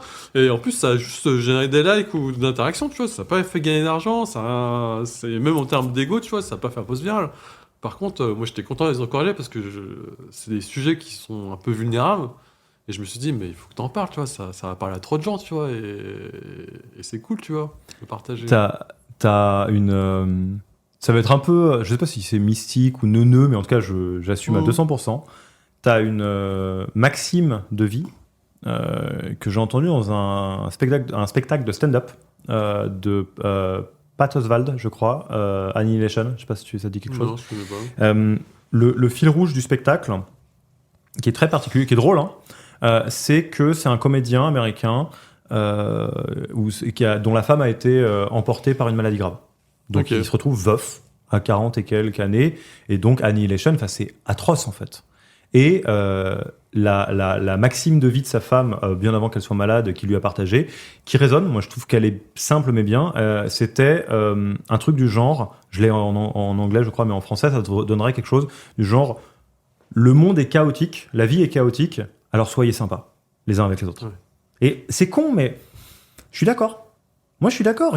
Oui, on peut faire le business, le machin, on fait ça pour obtenir ça. Qu'est-ce que je peux obtenir de mon équipe? Qu'est-ce que je peux obtenir pour qu'un tel soit plus performant et tout? Oui, ok, mais ça, c'est de toute façon... Benoît Dubos dirait le boulot de plein de gens, c'est une garderie pour adultes. Hein. C'est des hobbies pour lesquels on est payé, donc faut pas le prendre trop au sérieux non plus. Et derrière tout ça... le monde est bordélique, soyez sympas, quoi. Soyons sympas les uns avec les autres. Et moi, voilà, un gars comme Christophe qui me fait gars, ça a marché ton affaire, je suis trop content. Et, bah, pareil. Voilà, pas mieux. Je sais pas si c'est neuneux ou pas, tu me diras, hein, mais. Moi, je t'ai dit, hein, pour pas aller plus loin, hein, moi, quand tu es pris des claques dans la gueule, t'as pas envie d'en donner, en fait. Pas mieux. Tu sais. Regarde, si tu veux, on peut aller, on peut faire le divan et la psychanalyse, tu vois. Toi, j'ai fait le tour du monde, tu vois. J'ai fait le tour du monde, les gens ils ont dit putain Christophe, déjà il est fou, il a passé 1 an à voyager et tout, enfin c'est fou, il a quitté son boulot pour faire ça et tout. C'est bien, tu vois, enfin c'est le rêve bah, c'était mon rêve, tu vois, et c'était aussi un rêve de beaucoup de gens, tu vois. Les gens ils le savent pas, mais ça s'est très mal terminé, tu vois. Enfin, j'ai eu un accident de scooter, tu vois. Je vais pas faire de dessin, tu vois. Enfin, quand t'es en chaise roulante, Ouais. la vie, elle est pas cool, tu vois. Non. Et je pense que, tu vois, j'étais quand même dans l'empathie et pour les autres, toujours être là, présent pour les autres. Tu vois, je pense que ça a toujours été en moi. Il n'y a pas de souci. D'ailleurs, merci maman. Mais tu vois, tout ça pour dire, en fait, quand t'as mis une fois le nez dans le caca, enfin, c'est bon. Primo, t'as plus le temps. T'as plus le temps pour des disputes ou des conversations qui mènent à rien. Et deuxièmement, tu vois, bah non, t'as un peu une seconde chance, tu vois. Bah, utilises-la bien, tu vois, enfin, et les gens, tu vois, enfin, et après, ouais, c'est vrai que des fois, on m'envoie l'ascenseur, tu vois, mais c'était pas calculé ou, tu vois, enfin, tu vois, on se connaît depuis 1 an, tu vois, là tu viens dans le podcast 1 an après, tu vois. Enfin, c'est rien qui était prévu, enfin, je sais pas ce qui s'est passé, tu vois, Non. enfin. Et puis en plus, c'est ça qui est drôle. Je sais pas du tout là si on est le bon Ouais. exemple, mais c'est que je pense qu'au bout d'un moment, tu te poses même pas une question d'ascenseur. Moi, je suis content de faire ce podcast et je suis hyper honoré que tu penses à moi pour les invités. Ouais. Et puis, bon. Bah, en fait, tu vois, quand tu crées du contenu sur Internet, tu vois, t'attires des gens qui sont pas forcément d'accord avec toi, mais par contre, ils ont un peu les mêmes idées, les mêmes valeurs, et aussi l'idée aussi d'apprendre, tu vois. Il y a un truc que t'as dit tout à l'heure, j'ai super aimé, tu vois. T'as fait 100 épisodes de podcast avec plein de RH des startups, tu vois. Mais comme tu l'as dit, en fait, t'apprends trop. T'as De appris fou. trop de choses. De T'apprends malade. plein de choses, tu vois. Et moi, quand je crée mon podcast, tu vois, moi, quand j'invite des gens, déjà, il faut que ça fitte et que je puisse, comme je t'ai dit, faut que je puisse prendre un café ou aller au restaurant avec eux et discuter pendant 4 heures sans m'ennuyer. Mais j'apprends de fou, tu vois. Enfin, et mon podcast, tu vois, j'invite des RH, j'invite des managers et j'invite même des gens qui ont rien à voir, tu vois. Tu sais, j'ai invité un gars, tu vois. Il a été champion de France de football américain Allez. avec à Orléans, tu vois. Et moi, je l'ai invité, tu vois. Les gens, ils me disent, mais putain, t'as un podcast sur l'agilité, qu'est-ce que tu fous, tu vois? Je dis, non, mais je crois que t'as pas compris. Enfin, le gars, il a été champion de France avec Orléans, tu vois. Et football américain, tu vois, les équipes, tu vois, c'est pas comme le basket ou le football. Il y a 50 personnes à gérer.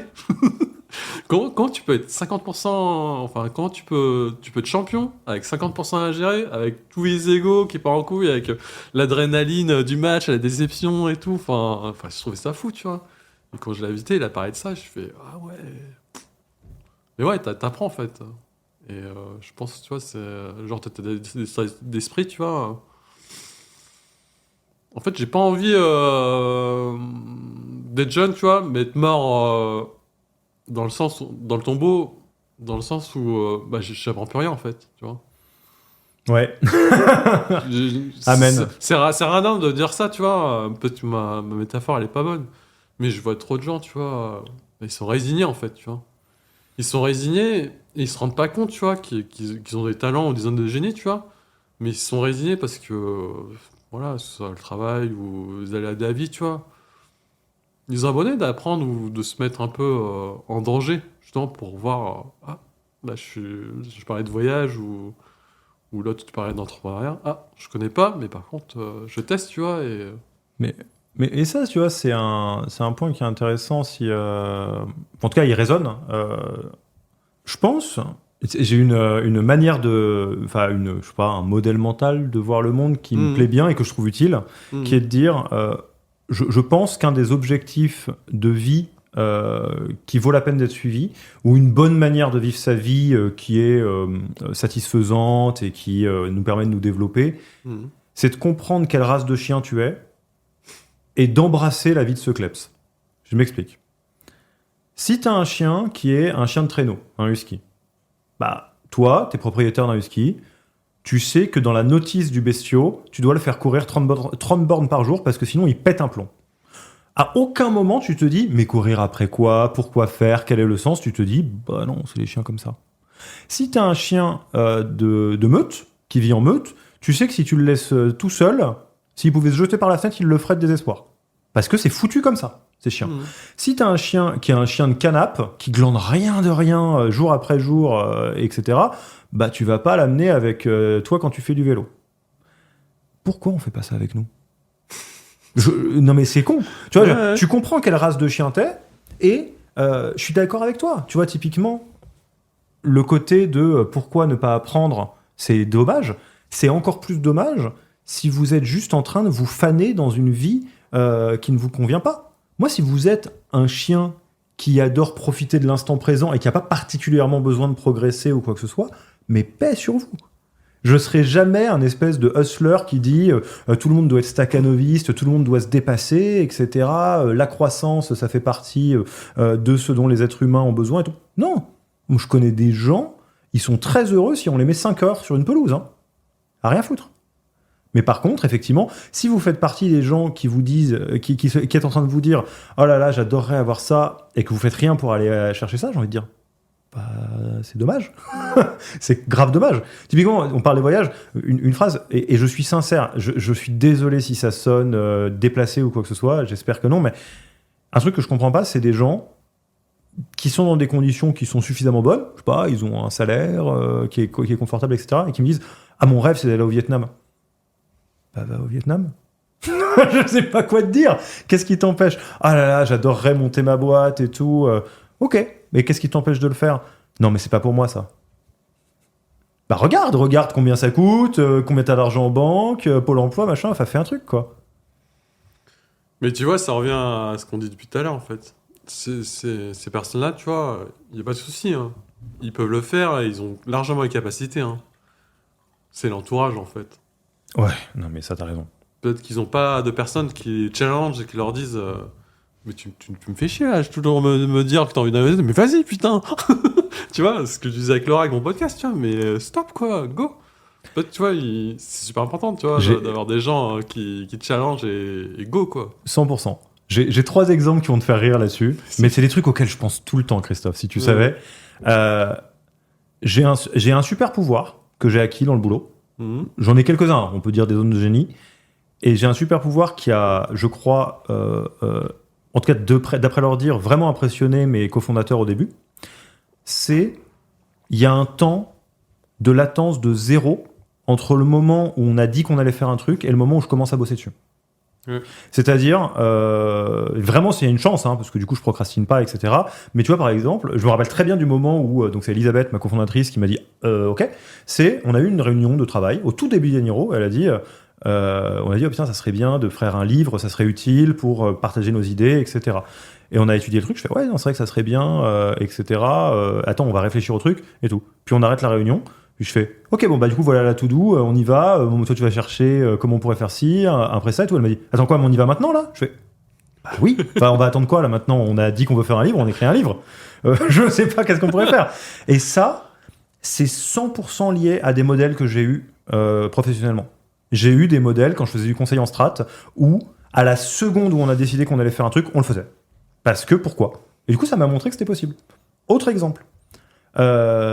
Mon environnement est sportif, mec, t'as pas idée.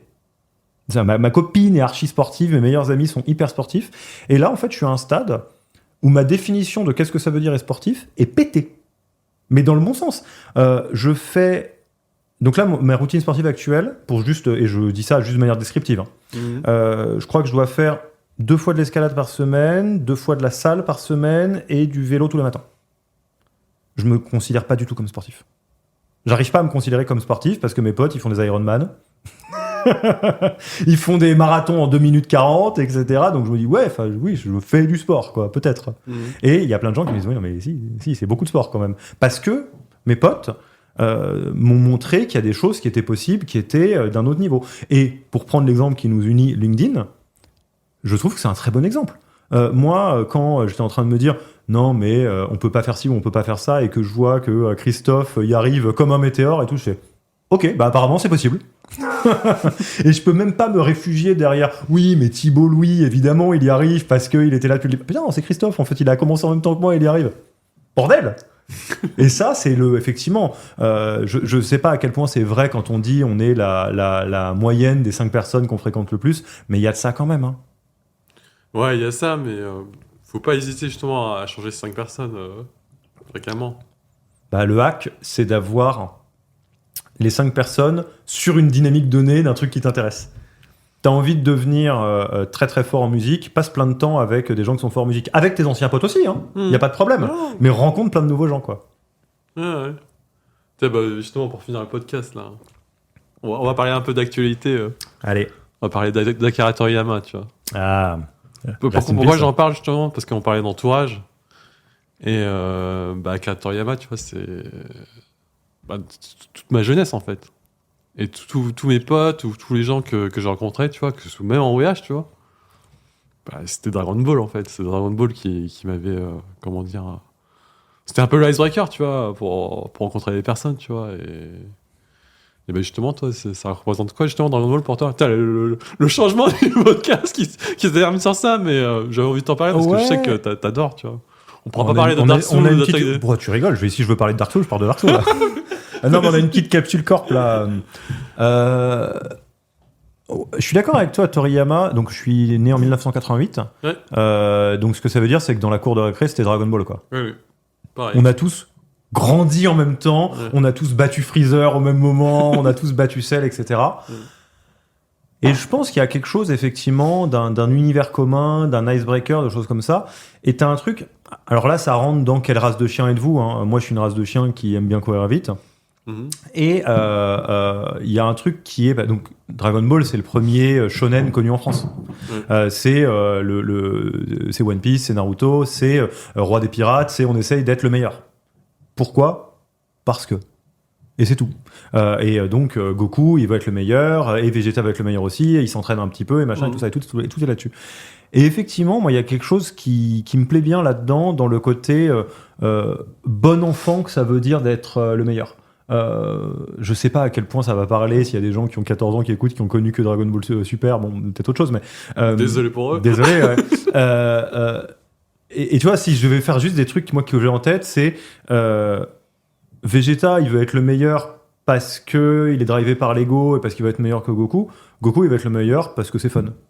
C'est tout. Bah, on a tous plus envie d'être Goku que Vegeta, hein, globalement. Il est stylé, Vegeta, d'accord, si tu veux, mais je trouve qu'il y en a un qui a l'air de se faire des ulcères à l'estomac et l'autre qui a l'air de kiffer à faire des pique-niques avec Chichi, tu vois.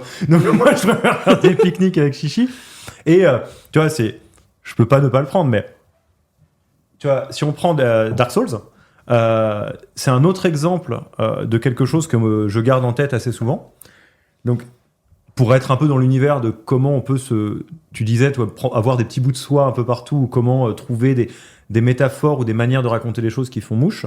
Dark Souls, donc tout le monde le connaît ce jeu et cette série de jeux comme étant des jeux très très difficiles. Moi, il y a un mode de Dark Souls qui me plaît beaucoup, une manière de penser qui me plaît beaucoup, que je trouve, qui est même un peu obsédante, pour être honnête. C'est le principe de Dark Souls quand on rentre dedans. C'est pas que c'est dur, c'est qu'il y a une partition à suivre et que si on la suit, on passe. Bah, de toute façon, tout ça, c'est tes jeux, hein, donc tu les connais. S'il y a une partition, si la partition on la suit, on passe, et si on la suit pas, on passe pas. Mais tant qu'on recommence, on n'a pas perdu. Et je suis pas bon du tout à Dark Souls. Je suis juste persévérant. C'est-à-dire, ça me prend des plombes, mais j'y arrive.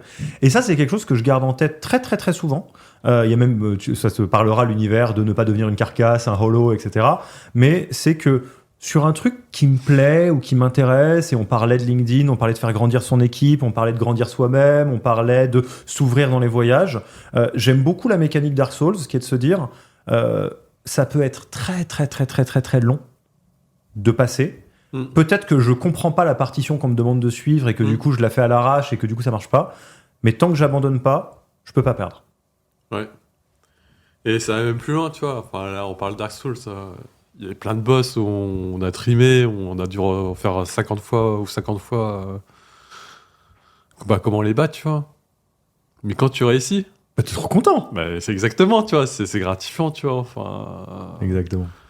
Et Ouais, moi j'ai toujours pensé, tu vois, avant il fallait trimer il fallait travailler dur pour avoir des résultats. Non, il faut aussi, comment dire, faut s'amuser en fait, dans le chemin, tu vois. Et moi, Dark Souls, à chaque fois que je mourais et que je recommençais, tu vois, je voyais pas ça comme une punition, je voyais plutôt ça en termes d'amélioration continue en fait. Ok, bah là j'ai duré 2 minutes, tu vois, et je vais essayer de durer 2 minutes 30, tu vois. Et là, il y a le dragon qui m'attend au bout du pont, tu vois.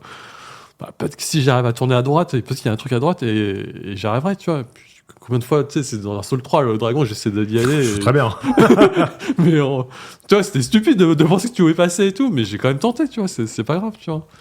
Mais ouais, c'est le chemin en fait. C'est le chemin, il faut s'amuser en chemin. Et, Sinon, et si vous connaissez le travail du papa de Dark Souls, il y a beaucoup de gens qui sont frustrés avec Dark Souls en disant c'est dur, c'est pas drôle, Ouais. c'est sadique, faut aimer se faire du mal. Mm. Et en fait, ce que le papa de Dark Souls avait en tête, c'était ce qui l'intéresse, c'était que ça soit épique, que ce soit une grande saga, une grande épopée.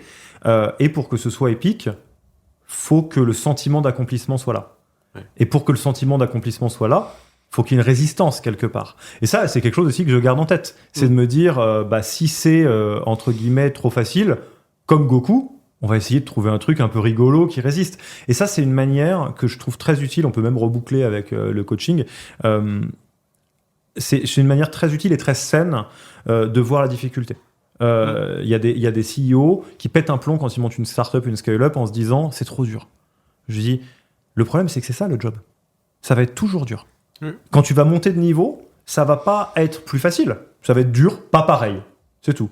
C'est comme quand ma copine m'entend jouer à Dark Souls et qu'elle me dit, elle m'entend râler en me disant putain mais j'arrive pas à ce boss. Elle me dit mais pourquoi tu râles? De toute façon quand tu vas le passer, tu vas juste tomber sur un boss plus dur. Oui, c'est vrai, etc. Et c'est un peu pareil. C'est soit on considère que ce qu'on fait est trop dur et que c'est frustrant et on a envie d'éteindre la console et on n'aime pas jouer à Dark Souls, soit on se dit si c'était pas dur, bah ça serait pas drôle. Non, mais il y a ça, tu vois. Mais il y a aussi, tu peux même te faire aider, tu vois, dans Dark Souls, tu vois. Et dans Dark Souls, tu peux te faire aider, effectivement. Tu joues en ligne, mais après, les gens ils savent pas, tu vois. Mais moi, je l'ai su plus tard, tu vois. En fait, quand tu demandais de l'aide en ligne d'un pote qui venait de se rejoindre, je savais pas que la barre de vie de l'ennemi, tu vois, elle grandissait et que la difficulté grandissait aussi. Au final, c'était plus dur, en fait. C'était juste autre chose. Ouais, mais c'était plus dur, en fait. Mais, tu vois, le fait de l'abattre à deux, tu vois. Ouais, bah, regarde, on parle d'Elden Ring, là. Millénial, là. Enfin, j'ai fait plusieurs parties où t'es à 3 dessus, là. Ouais, j'ai dû la battre que 2 fois, tu vois. Enfin, alors Bah, qu'on était c'est 3, dur. tu vois. Alors C'est que dur. tout seul, j'ai réussi à la battre 4 fois, tu vois, c'était plus facile. Mais ouais, quand on l'avait abattu à plusieurs, laisse tomber, j'ai fait le tour du pâté de maison. Si vous écoutez ce podcast et que vous le regardez en vidéo et que vous avez hâte du DLC d'Elden Ring, mettez DLC en commentaire. C'est bon pour les coms. Si, on le saura. Putain, on est parti sur Dragon Ball, je sais pas pourquoi t'as parlé de... Mais c'est tous les trucs de FromSoft, là, évidemment. Bon, Alexis, on arrive à la fin. Je sais pas si t'as une dernière question. Tiens, voilà. Est-ce que t'avais une question que j'ai oublié de te poser ou que t'avais envie de me poser pour finir? Ah tiens, bah, c'est une question de coach, une question méta. Ouais. Tu disais que tu aimais apprendre de ce podcast et qu'il y avait une petite partie bonbon personnel. Ouais. Qu'est-ce que tu penses que je pourrais t'apprendre dont on n'a pas parlé? Ou qui te rendrait curieux? Pas forcément apprentissage sensei, hein, mais qui pourrait assouvir ta curiosité. Bah déjà, t'as monté une boîte. Ouais. Moi, je sais pas comment on fait, tu vois. Ouais. Donc ça c'est intéressant. On pourra en parler plus tard, mais... On fera un épisode 2. Mais ouais, ça c'est super intéressant, tu vois. Enfin, ton parcours... Non, en plus, je sens qu'on a un peu les mêmes valeurs, tu vois, sur les gens. Ce qui t'intéresse, c'est les gens, tu on vois. a galéré sur Malenia. Mais ouais, il y a tout ça, mais il y a plein de choses en fait. Enfin, il y a ça, tu vois. Comment tu crées une entreprise, parce que on va se dire les choses, tu vois. L'entrepreneuriat, même si j'ai pas encore testé, tu vois, c'est une traversée du désert, tu vois. Enfin, on dit, il n'y a pas que des. C'est pas que LinkedIn, tu vois, où on s'affiche, on est content et tout. On dit, il y a des moments difficiles, tu vois. Et je me dis, ça peut être comme être un jeu Dark Souls, tu vois, ça peut être intéressant. Bah, grave. Du coup, je fais juste un opening pour un futur épisode ou pour une discussion qu'on aura hors micro. De ma modeste expérience de monter une boîte, s'il y a quelque chose que je sais maintenant que le Alexis de 2017 sait pas et trouille, a vraiment très peur, c'est qu'en réalité, monter une boîte, de mon expérience, c'est ni facile ni pas facile, c'est pas la question. C'est que c'est un truc qui s'apprend comme t'apprendrais à jouer à Dark Souls, comme t'apprendrais à faire du LinkedIn, comme t'apprendrais à jouer du violon ou que t'apprendrais le portugais. C'est si t'essayes de le faire à l'arrache ou à l'impro en te disant où est-ce que je vais trouver mes clients, peut-être dans la rue, peut-être dans les trucs sur LinkedIn, peut-être sur TikTok, ça a l'air bien TikTok et tout, tu vas te vautrer, comme dans Dark Souls. Si tu te dis, bon, alors, comme dans Dark Souls, apparemment, ce mec-là, il a des fenêtres de tir, et là, tu peux taper, là, tu peux pas taper, là, tu peux soigner les tubes machin, et que tu essayes d'apprendre, là, ça se passe très bien. Ok, c'est noté. Rendez-vous pris pour la suite.